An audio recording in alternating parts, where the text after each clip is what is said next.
And although nag-iba ako ng linya, after 1977, I shifted to movies, and that became a full-time thing for me. And of course, hindi nawala yung aking passion para. Kumusta mga kaibigan? Sa episode na ito, aalamin natin ang buhay at karera ng kilalang direktor at producer na si Ticoy Aguiluz. Kilala sa kanyang mga pelikulang may malalim na temang panlipunan at kasaysayan, si Aguiluz ay isang mahalagang bahagi ng Philippine cinema. Alamin natin kung paano siya nag-iwan ng pamana sa industriya mula sa kanyang mga tanyag na pelikula hanggang sa kanyang mga kontribusyon sa independent film movement. Dito sa Pinoy Wisdom.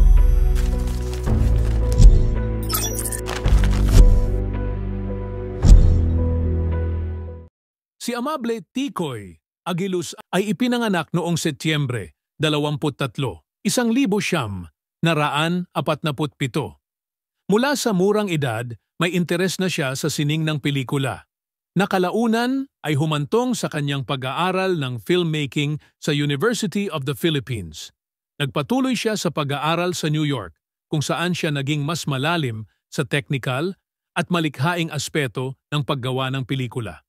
Ang kanyang edukasyon sa ibang bansa ay nagbigay ng matibay na pundasyon sa kanyang natatanging estilo ng pagsasalaysay sa pelikula, na nagsama ng elemento ng realismo at komentaryong panlipunan.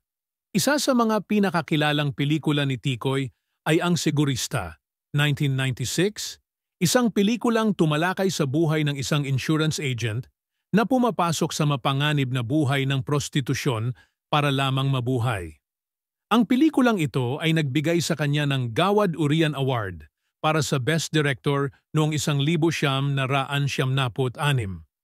Sumunod dito ang Rizal sa Dapitan, 1997, isang biographical film tungkol sa buhay ni Jose Rizal habang siya ay nasa Dapitan. Ang pelikula ay itinanghal sa iba't ibang international film festivals at naging mahalagang kontribusyon sa Philippine historical films. Kasama rin sa mga notable na pelikula niya ang Boatman, 1984, na tumalakay sa exploitation sa industriya ng sex, at Bagong Bayani, 1995.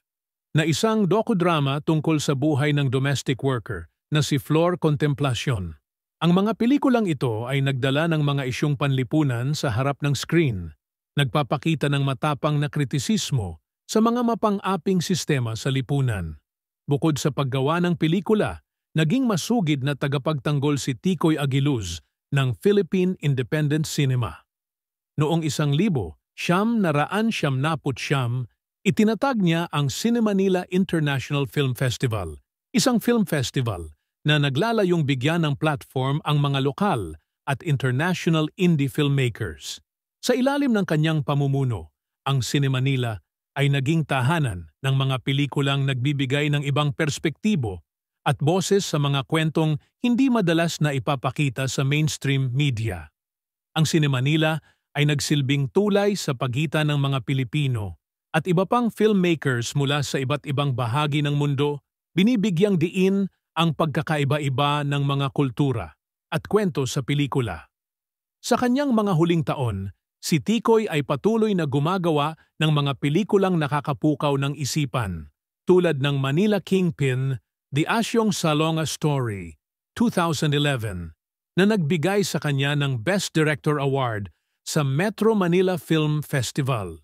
Bagamat ang pelikulang ito ay naging kontrobersyal dahil sa creative differences, nagpatuloy si Ticoy sa paggawa ng mga pelikulang may matinding social relevance. Isa rin sa kanyang huling proyekto ay ang Tragic Theater, 2015, na hango sa tunay na mga pangyayari sa Manila Film Center. Pumanaw si Ticoy Aguiluz noong Pebrero 18, 2024, sa edad na 76. Iniwan niya ang isang pamana ng matapang na pelikula at pagsusulong ng mas malalim na mga isyu sa lipunan at kasaysayan ng Pilipinas. Siya ay kinikilala bilang isa sa mga nangungunang filmmakers ng kanyang panahon at isang inspirasyon sa mga susunod pang henerasyon ng mga independent filmmakers. At diyan nagtatapos ang ating pagtalakay sa buhay ni Ticoy Agiluz. Isa siyang direktor na hindi natakot magkwento ng mga mahihirap na katotohanan at gumamit ng pelikula bilang isang plataporma para sa pagbabago. Kung may mga alaala o paboritong pelikula ni Ticoy na nais niyong ibahagi, mag-comment lang sa ibaba. Huwag kalimutang mag-subscribe para sa iba pang kwento tungkol sa mga alamat ng pelikulang Pilipino. Salamat sa panunood dito lang sa Pinoy Wisdom.